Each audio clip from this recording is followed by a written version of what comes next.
Chapter 1. Introduction.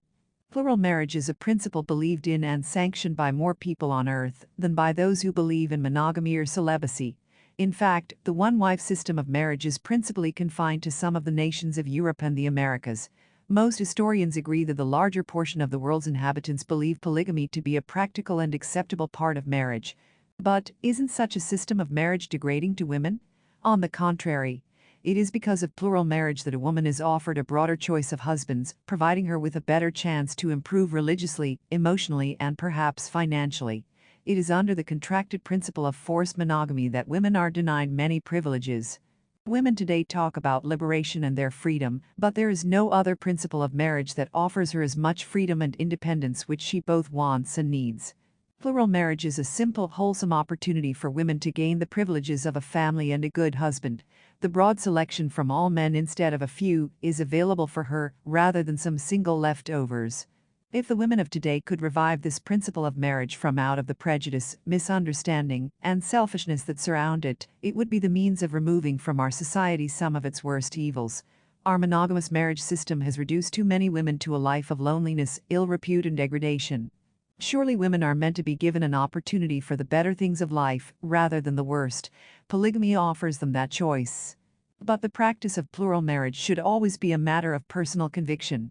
Also, a man should know in his own mind if he is capable of assuming the responsibilities that accompany such a marriage.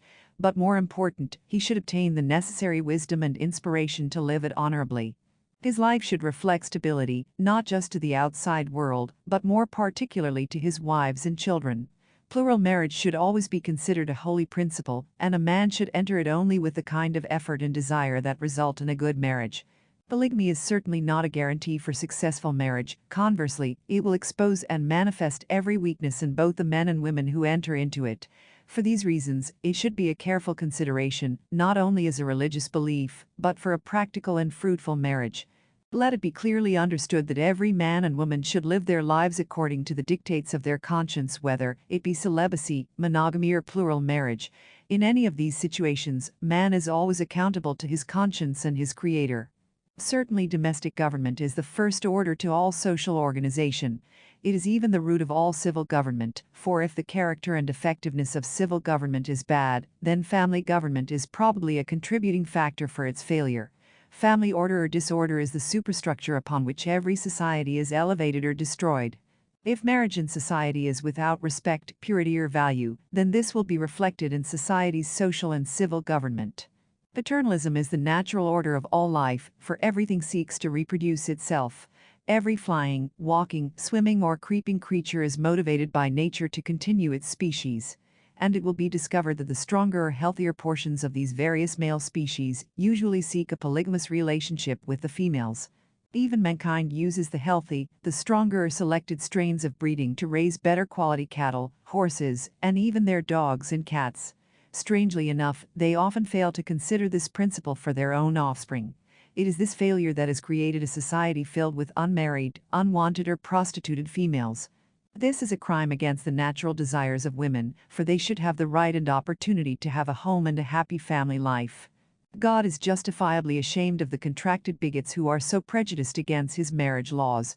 He does not long tolerate any man, no matter how high or holy his position, to transgress or oppose these laws. Even the kings of ancient Israel, who disgraced these laws, had to forfeit their wives, children, and thrones. Our modern society is also taking a similar course of opposition and contention against those Bible marriage laws of God. Notable cities such as New York, San Francisco, Hollywood, London, Rome, and indeed every major city has become so corrupt that they are a stink in the nostrils of the Almighty. They have become modern Sodoms and Gomorrahs. For these reasons, if we do not take corrective measures immediately and turn ourselves back upon an honorable course, we will destroy ourselves or be destroyed. The only possible solution to correcting our present evils is to again put into practice the laws and principles of marriage, which are clearly established in the Bible.